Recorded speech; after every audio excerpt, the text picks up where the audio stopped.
The infamous episode that was cut from the Beverly Hillbillies. It was just another rerun of the Beverly Hillbillies, a campy staple of 1960s television. Familiar theme music, slapstick gags, Granny's wry smirk. But then, something didn't quite fit. A fleeting frame, a blurred figure, an abrupt cut. Viewers were left confused, then obsessed. What had they just seen? And more importantly, what had they missed? A single episode from 1965, long considered lost or destroyed, had resurfaced in whispers, fractured bootlegs, and cryptic forums. But this was no ordinary censorship. This was a deliberate erasure of a character, a performance, and a scandal so buried that even cast members pretended it never happened.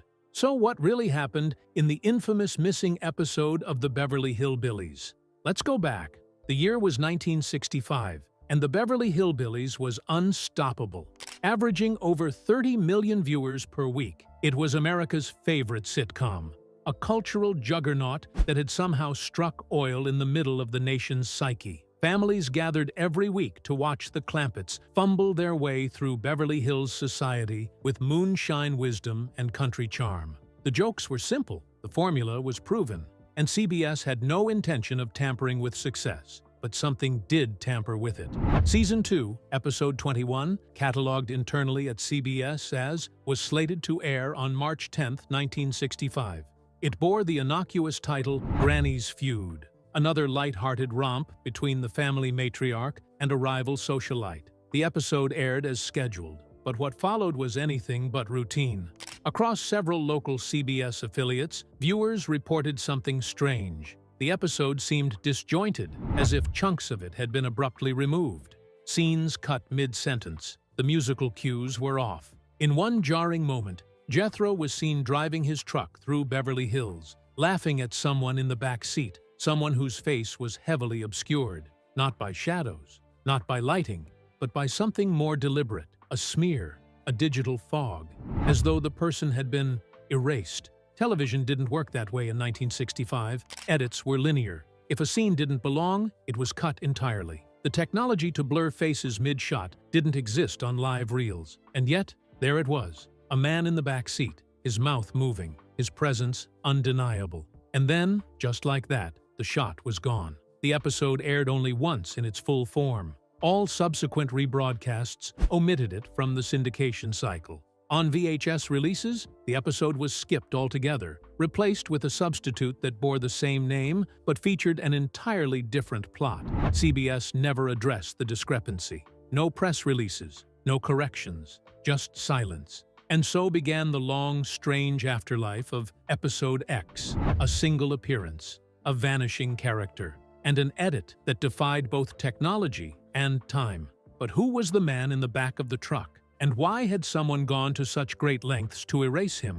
By the early 2000s, the Beverly Hillbillies had become a beloved relic, airing on nostalgia channels, embedded in American pop culture like a dusty artifact from a simpler time. But nostalgia has a way of distorting memory, and some viewers remembered something others didn't. In 2003, MeTV made an error that would reignite decades of speculation. During a 2 a.m. rerun block, they aired what was listed in programming logs as Granny's Feud. But this wasn't the standard syndicated version. This version was longer, rawer, and it contained something that hadn't been seen on American television in nearly 40 years. A face. The same back of the truck shot aired again, except this time the blur was inconsistent. Viewers recorded the episode and shared clips online. The footage was grainy, almost ghost-like, but the details were there. A young black man sitting in the truck bed, laughing as Jethro cracked a joke. He looked directly at the camera, smiling, animated, completely at ease. His presence was not incidental. He was part of the scene, integrated, real. The internet erupted. Who was he? Why had he been removed? And most troubling of all, why had the network tried to make it seem like he'd never existed? Forums began dissecting the footage frame by frame. Reddit threads, early YouTube breakdowns, even image boards sprang up overnight. Some users swore they remembered the original 1965 airing and had been confused ever since about its disappearance. Others had no recollection, but were captivated by the mystery. Theories multiplied. Was he a controversial figure? A fired actor? A civil rights activist? Rumors swirled that the actor in question was someone CBS later deemed problematic, either politically outspoken or simply too charismatic for comfort. Some believed he had upstaged the main cast and was scrubbed from the episode out of ego or fear of market backlash, especially in the South. CBS's reaction was swift and chilling. Within 72 hours, the episode was pulled from all future airings. The clip was removed from MeTV's internal servers. Websites hosting the footage received takedown notices. The network refused to confirm the existence of the unedited cut. When pressed by journalists, they issued only a boilerplate statement. "We are not aware of any alternate versions of the episode referenced, but the footage was real. The man was real."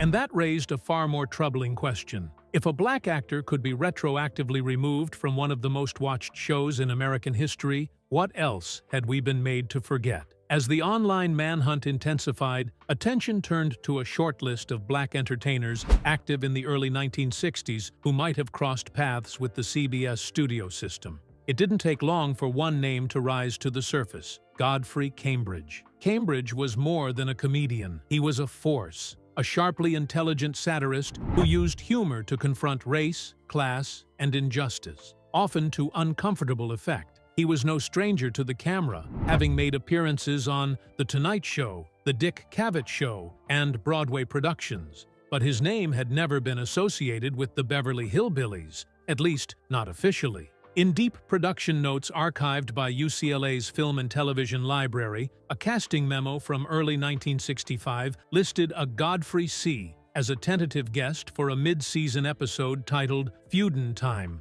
The role? A jazz musician passing through Beverly Hills who inadvertently gets caught up in Granny's rivalry with a local socialite. It matched the plot, it matched the voice, it matched the moment in the footage. But by the final production draft, the name had disappeared. A call sheet for that same week listed additional background performer, non-speaking, with no name attached. The wardrobe notes contained entries for a striped vest plus saxophone case. And then, nothing. Cambridge's management, contacted years later by documentarians, claimed he had no memory of the show. His official biography made no mention of it. Neither did any CBS production logs. And yet, former studio employees told a different story. In 2009, an anonymous interview with a retired CBS video editor revealed this. Cambridge showed up, nailed the performance, and then never got invited back. They said he was too much energy, too much edge, too much black. That was the phrase, repeated in hushed tones. Too much black. The implication wasn't subtle. Cambridge had outshone the leads, and the network panicked. This wasn't a time when black entertainers were expected to stand alongside white leads. They were expected to stand behind them, or not at all. The solution? Cut the scenes. Rework the script, smear the tape, bury the evidence. And when the blur wasn't enough, deny everything.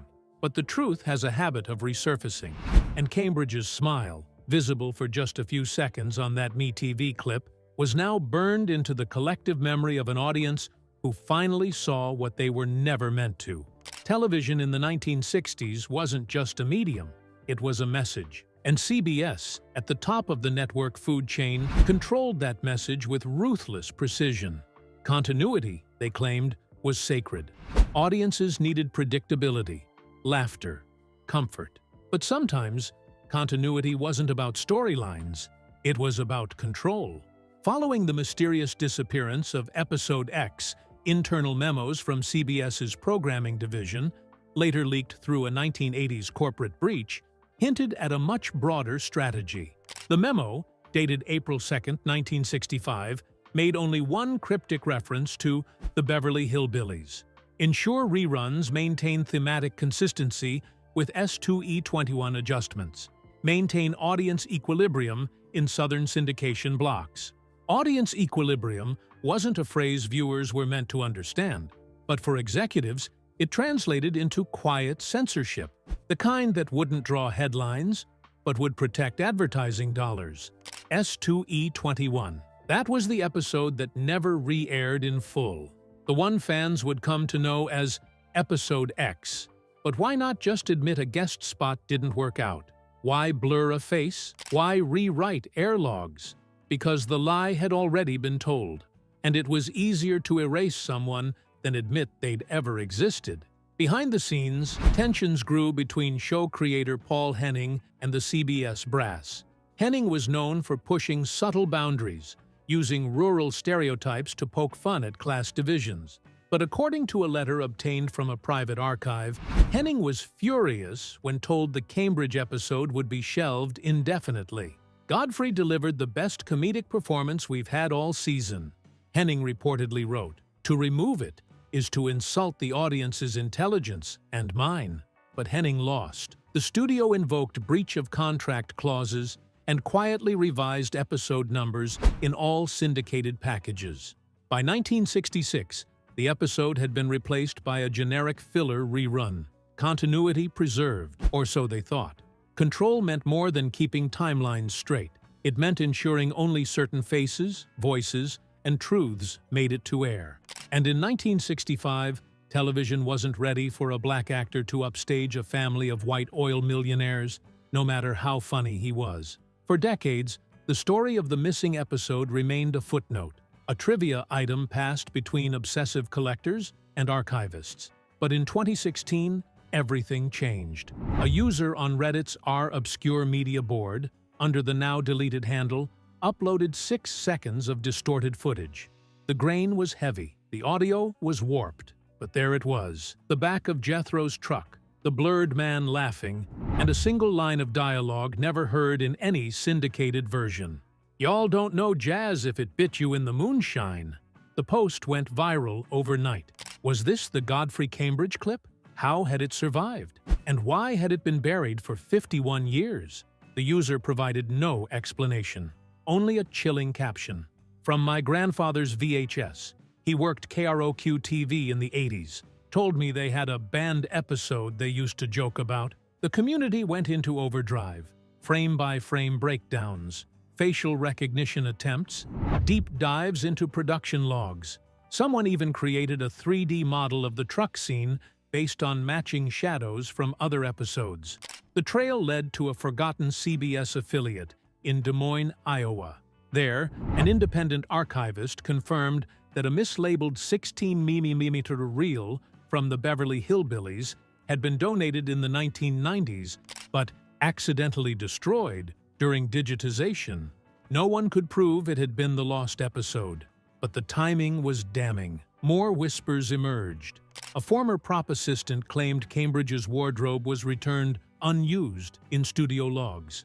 A casting sheet listed an uncredited jazz musician for one episode in March 1965, but still, no script, no official acknowledgement. The Reddit post was deleted within a week. The user never reappeared. But by then, the hunt was on. Fans weren't looking for laughs anymore. They were looking for the truth. By the 2010s, the Beverly Hillbillies had lapsed into a curious legal limbo. While CBS retained certain broadcasting rights, dozens of episodes fell into the public domain due to filing errors, expired copyrights, and licensing oversights. It should have been a win for fans, free access to a nostalgic treasure trove.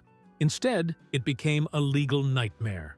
Hundreds of unofficial DVDs flooded the market.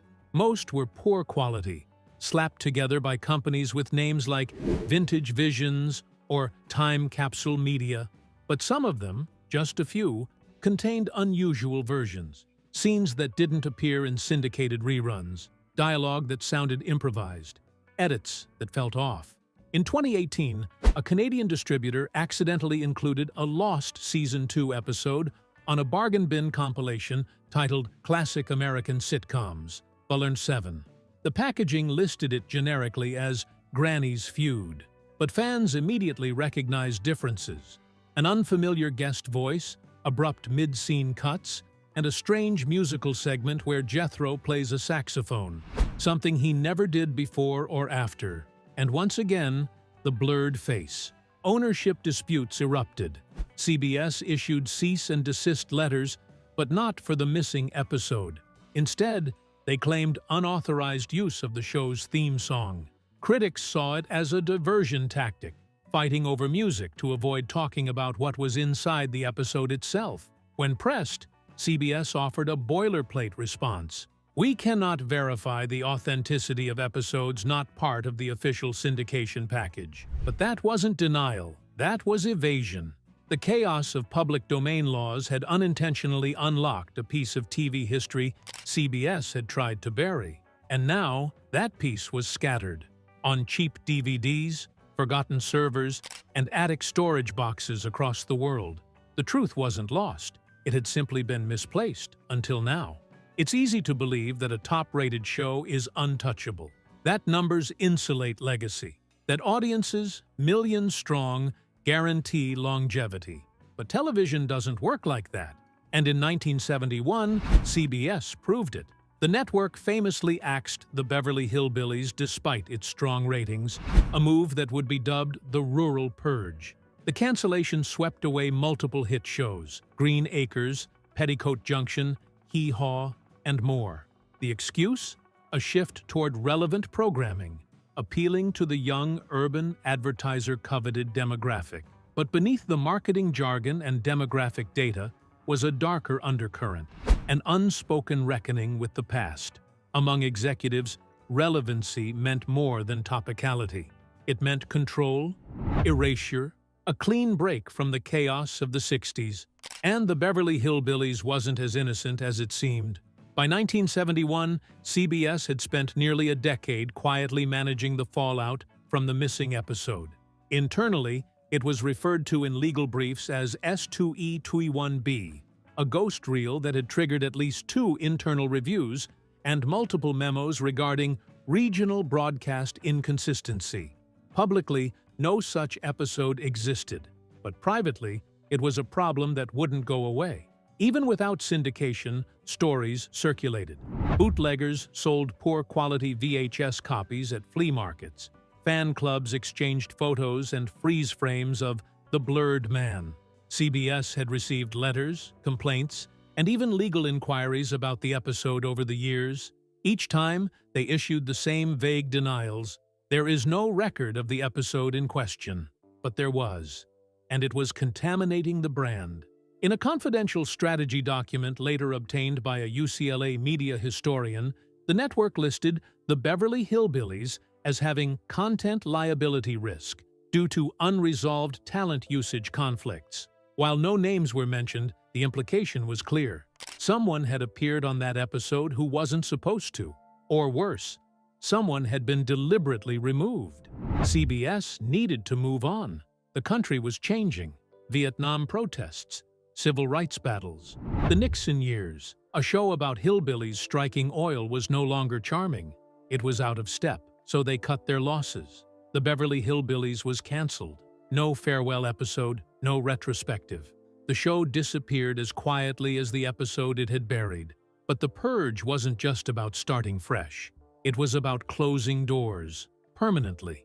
And with each cancellation, CBS eliminated a reminder of its past miscalculations. In doing so, it buried more than a character. It buried a reckoning. 8. Legacy, tarnished, rumors versus reality. In the decades that followed, the Beverly Hillbillies lived a strange afterlife, constantly on air, yet frozen in time. A fossilized version of Americana, harmless, corny, safe. But not everyone bought that narrative. Because in the shadows of nostalgia, rumors grew darker. They weren't just whispers about a lost episode anymore. They were questions of motive, questions of race, of power. In 1983, an anonymous letter arrived at the offices of TV Guide. Typed on yellowing paper, it claimed to come from a former CBS studio technician. The writer detailed his role in editing syndicated versions of the Beverly Hillbillies, including mandatory visual modifications to episode 49, second unit footage. He described being ordered to obscure a non-listed guest performer who had not signed a long-term network agreement. The letter ended with a chilling line. We were told he never existed. The letter was dismissed as a hoax until a second arrived 6 months later. This time, it included a photocopy of what appeared to be an internal memo from CBS's legal department, dated March 1965. The memo listed multiple flagged episodes for remediation. Beside one title, Granny's Feud, the note read, "Visual anomaly requiring non-linear masking." Again, CBS denied everything. Again, no records were found. But within the collector community, these letters became gospel. By the 1990s, the Beverly Hillbillies had developed a split legacy. To casual fans, it was kitschy nostalgia. To researchers and cultural historians, it was a case study in erasure. Panels at universities began referencing the S2E21 incident. Film students wrote theses on the use of visual censorship in mid-century television.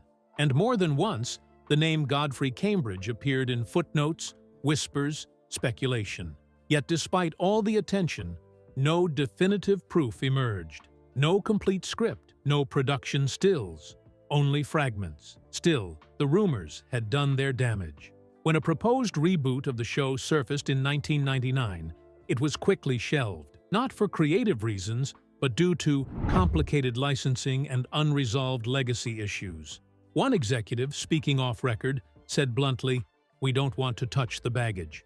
That baggage, those unresolved truths, followed the show like a shadow, a distorted, blurred one. And with every passing decade, the silence became harder to justify.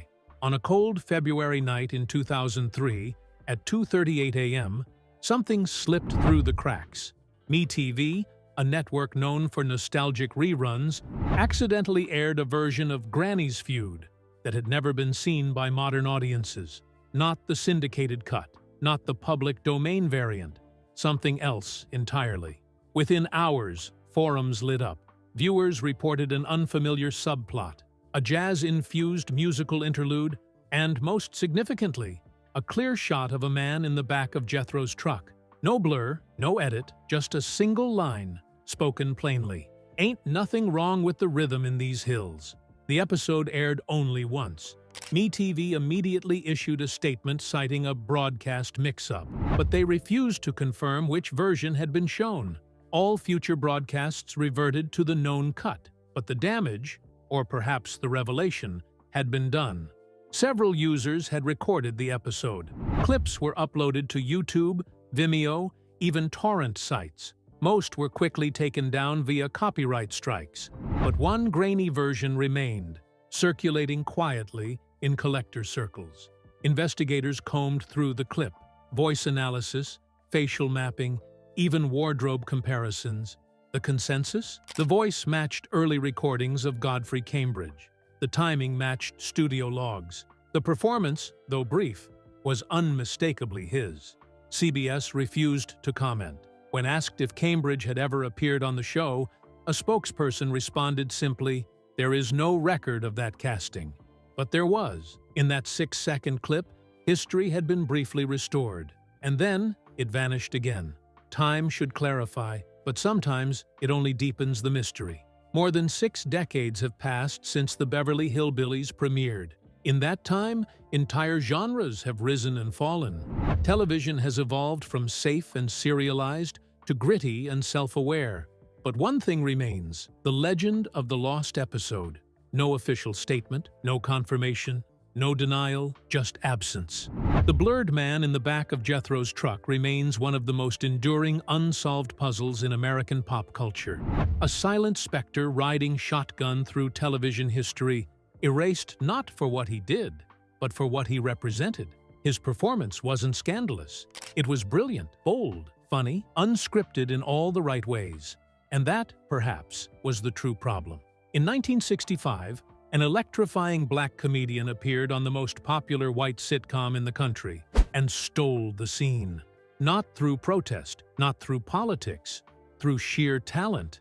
And television, as powerful as it was, wasn't ready. So it blurred him, buried him, pretended he'd never been there. But he had been. And in every corrupted VHS tape, in every cease and desist order, in every blurred frame and silenced reel, his presence remains. Not lost, not forgotten, just waiting. One missing episode, one blurred face, decades of silence and denial. The story of Episode X isn't just about lost footage. It's about cultural memory and who gets to shape it. If you've ever wondered what else they've hidden from us, subscribe and dig deeper. Because sometimes, the truth survives even in the shadows.